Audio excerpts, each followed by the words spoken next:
Hey guys, Thetcglover here. I attended my locals yesterday. I entered the tournament in there because I thought, see how much I could test my deck in a kind of competitive environment. Of course, using the word competitive is kind of loose because, well, let's put it this way, the tournament was pretty much a disgrace, okay? And it kind of opened up my eyes a little bit because I tend to, now that I've been competitive playing for quite a while now, I could say that I've kind of distanced myself from casual play. I don't play Dragon Rulers spellbooks constantly or anything like that. I play them quite rarely, but I'm saying that when I play against someone who's playing something like Madolche. The Dolce player is playing the best variant. You know, we use MX Saber Invoker, you use all the Tiramisu spamming, and you know, it's like a really good build. So it's not like you're playing against a bad player. However, entering this tournament yesterday really kind of opened my eyes about how there's such a gap between the cognition of a bad player and a good player who's like really thought about themselves, thinking, if I'm going to play this deck, it's not the meta deck, but if I'm going to play this deck, I'm going to play it right so that I win more often. You can just slap a deck together and play it, but at the end of the day, the more you play it, the more you kind of like realize how shit it is, and then you start to have to take cards out, and then you know the deck needs guidance, and you don't really have that kind of guidance because you're a casual player, so you don't really know what you're doing. And I think what I realised, I look back to times when I used to play casually. You know, I played stuff like Fortune Ladies when it came out, and I was like, that was years ago though. Looked at myself when I was playing, and I was kind of like, I could do better than this. Like, I looked at competitive play and I thought, oh, it looked really boring because you play the same decks over and over.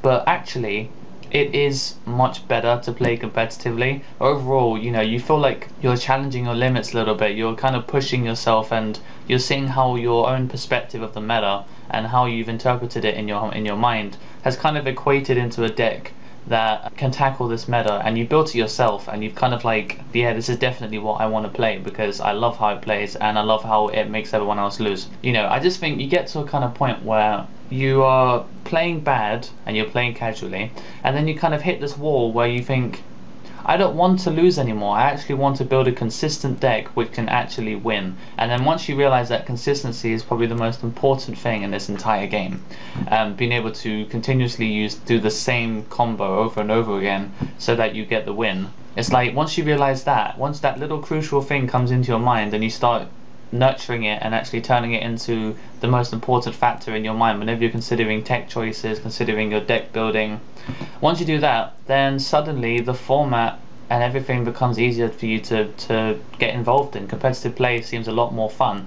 People just from the outside don't understand what competitive players see, and I think that's a shame because there's always that massive gap. You know, when you go into a massive tournament, for example, like a YCS, well, some people are saying that YCS London, because they're holding YCS London right next to the MCM Expo, so the Comic Con of London, you're going to get all these people who are going to enter the YCS just for fun, and they're going to enter with some crappy Blue Eyes deck or some Dark Magician deck because it's the one they had when they were a kid. So the first few rounds is just going to be full of really bad players who never played for like 6 years, and then you drop Dragon Rulers or you drop Prophecy stuff on them, they're like, I don't even know what these cards do, and then they just scoop, and then it's like, what a waste of money.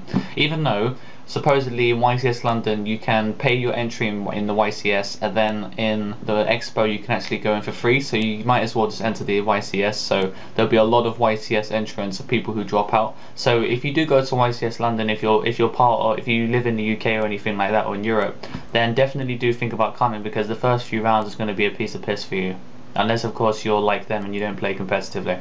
As I was saying, the main point of this video is that I just want to say how going to locals and playing really opens your eyes about how there's such a gap, and it's such a shame that Konami haven't kind of really helped casual players get into the competitive scene just through kind of like, because it's like, I don't want to say that casual players are stupid or anything, or they're just generally not very thinking out their plays very much. It's like the way that they are is just, it's like you could spend 5 years of your life being casual, and then you look at someone who's competitive for a year and the difference is so staggering. I mean, you're not even learning different things, you're just, the way you interpret them and the way that you use them to win is completely different. I mean, obviously casual competitive players do that fucking like hand shuffling bullshit. I do it as well now because I don't want to differ from the normal, so that people look at me and go, yes, the guy doesn't shuffle his hands, so clearly he's a bit like different, so I keep an eye on what he plays and stuff. It happens. It's like what you keep in your head. so you just kind of conform to what everyone else is doing. But generally I think it's really stupid, the habits that competitive players have. But the thing is that they have all those things, you know, it keeps their hands busy, keeps them thinking quickly, so that they can keep adapting to the different situation and environment and what's going on around them. Casual players don't do that. They just sort of sit there, they're sort of like really lazy, and then they, oh, I'm going to summon, I don't know, Hoot Cake or something. Even then they won't even play Hoot Cake, because Hoot Cake's good, and apparently that's not what you do in casual play. You don't play good cards. Point is, Konami, if you want to keep your game strong and you want to keep it going for years to come, you need to help the casual players understand that they're bad.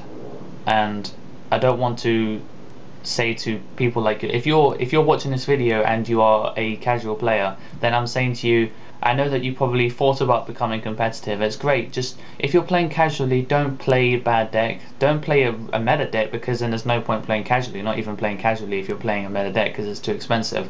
But I'm saying that if you're going to play casually, play it to a level where you feel like you're challenging yourself, because you're just going to end up in this kind of recursion effect where you just feel like eventually you're just going to quit. And it's like, that's it. It's not how the game should be. You can get so much more fun and more longevity out of the game if you actually just apply a little bit of thought process into it.